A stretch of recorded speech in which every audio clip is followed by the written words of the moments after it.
पंकजा मुंडे यांना भाजपकडून राजकीय पुनर्वसन करण्यात आलंय। पंकजा मुंडेंना विधान परिषदेची उमेदवारी जाहीर करण्यात आली आहे। भाजपकडून पंकजा मुंडेंना उमेदवारी देण्यात आली। लोकसभा निवडणुकीत निसटता पराभव झालेल्या पंकजा मुंडेंचं राजकीय पुनर्वसन होणार की नाही या प्रश्नाचं आता उत्तर मिळालंय।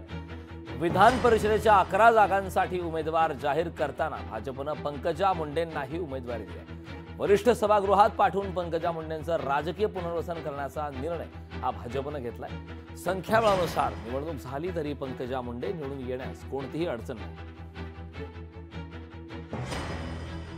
अतिशय आनंदाची गोष्ट आहे की विधान परिषदेमध्ये भारतीय जनता पार्टीच्या वतीनं 5 नावं जाहीर झाली आहेत। विशेषतः आमच्या सगळ्यांचा आग्रह होता की पंकजाताईंना विधान परिषदेमध्ये उमेदवारी दिली जावी। केंद्रीय भारतीय जनता पक्षाने ते मान्य केलं आहे आणि त्यांचं नाव जाहीर केलं आहे।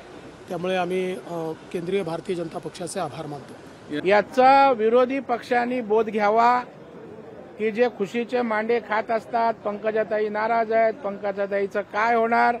आमच्या पक्षामध्ये त्या ठिकाणी जो कर्तृत्ववान नेता आहे त्याला त्या ठिकाणी सामावून घेतलंच जातं। पंकजाताई आमच्या एक महाराष्ट्रातल्या महिला कर्तृत्ववान नेत्या आहेत।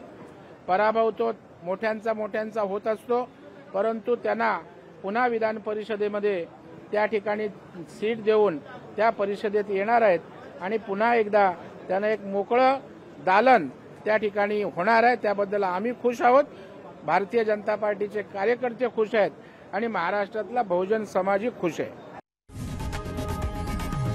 लोकशाही मराठी ऐका, पहा, जागरूक रहा।